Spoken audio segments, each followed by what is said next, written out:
In Boruto 2 Blue Vortex Chapter 13, we get some very interesting revelations that change the way we look at previous events in the story, from finding out what happened to Kashin Koji after escaping Ishiki, to how Boruto met up with Kashin Koji, and once again realizing that Amato hasn't been 100% truthful with Konoha. Boruto then being told by him about a possible grim future involving Jura, to Boruto being captured and Kawaki figuring out that it was Koji who has been helping Boruto, Hidari being revived after losing to Boruto, and the birth of a new awakened Shinjuu. We start off with Jura about to land the killing blow on Boruto, but gets interrupted by Bug, where he is told about Boruto getting help from an outside source. Bug notices that Jura has a thorn soul and is wondering whether Hidari is gone. Jura says no and that they need to go back before his soul decays. Now, this is interesting. According to Jura, if the awakened Shinjuu isn't revived soon after they get destroyed, then that means what makes up the soul of that Shinjuu will get destroyed. Before leaving, Jura makes a statement that Boruto seems to be extremely lucky, almost like there is some divine being making sure that Boruto makes it out of this alive. Which I personally thought was kind of funny because it is kind of a meta line where Jura is talking about how the story seems to conveniently have everything go well for the protagonists. We then cut to Boruto being saved by Kashin Koji after being cornered by shinobi seemingly from the Land of Wind. Afterwards, we see Kashin Koji trying to figure out whether or not Boruto is Boruto Uzumaki, which leads Boruto to ask him if he knows about omnipotence, which Koji responds with how he realized that everyone's memories about Boruto and Kawaki have been switched. Boruto understandably confused as to how he knows this. We get the revelation that he already knew this was going to happen beforehand. Now, if you're wondering how Koji even has this ability, this is where we see that once again Amato left out some details about the cyborgs he enhanced with Shibai's DNA.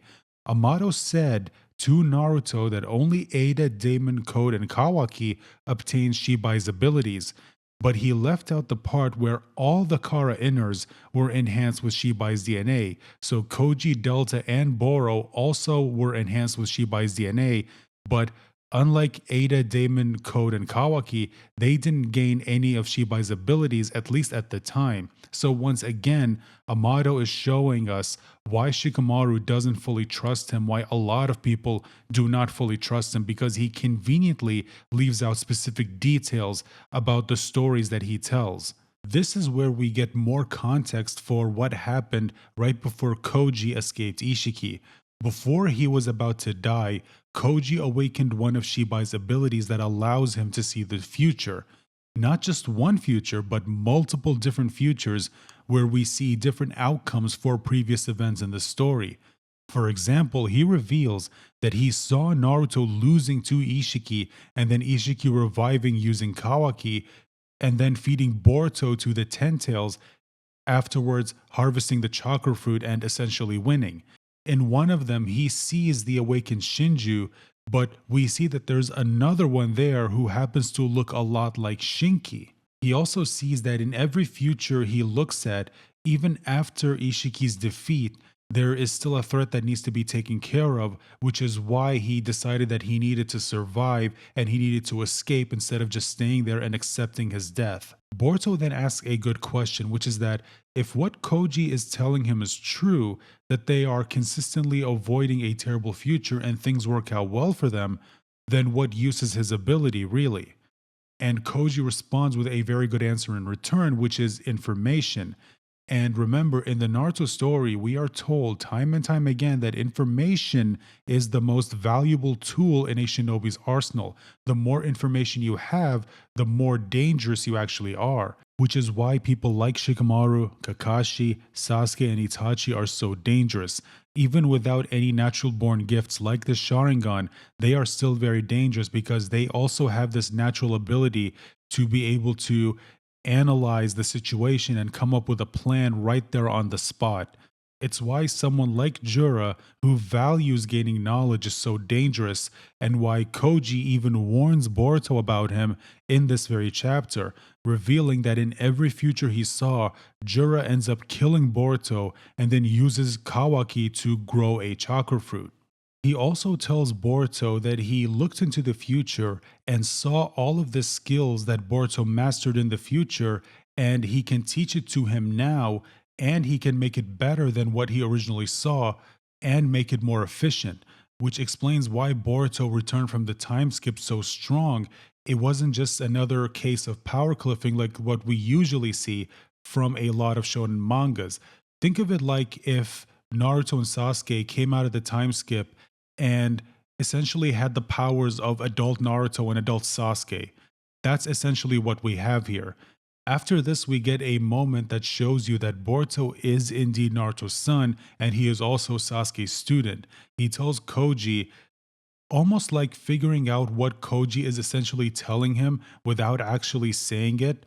Boruto tells him that no matter what, he will not kill Kawaki, and reinstates his goal of waking Kawaki up and restoring the Uzumaki family, essentially echoing his master's goal from the Naruto manga. However, this is where we also see an ominous look on Koji's face, almost like there is something he's not telling Boruto about what he saw in the future that involves Kawaki. Then we cut back to the Leaf Village, and we see that Boruto is still struggling to stay awake after being hit with Jura's attack. And then we see Himawari wake up, quickly see what's happening around her. After that, she quickly rushes to Sarada and uses Kurama's chakra to heal her wounds. And after this, we see both Sarada and Konohamaru being shocked by what just happened, which is understandable because neither of them at this point were aware of Himawari being Kurama's new host. Now, I am still wondering how the village and the rest of the world is going to react to the news of Konoha again having the power of the Nine Tails. Himawari is then asked by Sumire to heal Boruto, but before she could, she gets told by Kawaki to wait until Konohamaru places chakra-sealing handcuffs on him made by Amado, stating that they may never get another opportunity like this, which they would be correct because Boruto would have immediately left the second he was fully healed by Himawari. While this is happening, Kawaki searches Boruto's cloak and finds the toad Boruto was using to communicate with Kashin Koji. So he now knows that Koji is helping Boruto, but also chose not to say anything. So I'm wondering if this means that Kawaki might confront Amado about this and where that could possibly lead. Lastly, we see the Shinjuu in their dimension, and we see Hidari being brought back by the Divine Tree. But after he's brought back, he's asked by Jura if there's anything wrong, and Hidari just responds with he can't tell if there is something wrong. And after this, Jura states that Hidari seems to be aware of his identity and that it's still strong and that it's still intact, which connects to what Jura said at the beginning of the chapter about how they can't afford to allow Hidari's soul to rot. And again, I am wondering where that could possibly lead to in the future and how it might be connected to bringing Sasuke back from being trapped inside the tree. After this, Matsuri tells Jura that another thorn soul has just appeared, and after she removes it from the tree, she places it onto the cube we've seen for a few chapters now, and then Jura simply states that he needs to think of a name for the new Shinjuu, confirming that Jura is the one who gave everyone their names. Now, I am wondering if the new Shinjuu we're going to see is the one that Kashin Koji saw in the future, the one who looks like Shinki, but it is also possible it could be someone else. But in all likelihood, it might actually just be the one that looks like Shinki. So overall, this was a very lore-heavy chapter. We got a lot of interesting information that helps fill in some of the blanks that's been there since Two Blue Vortex started. We got to see how the relationship between Boruto and Koji started, how Boruto got so strong so quickly, and how big of a threat the awakened Shinjuu actually are.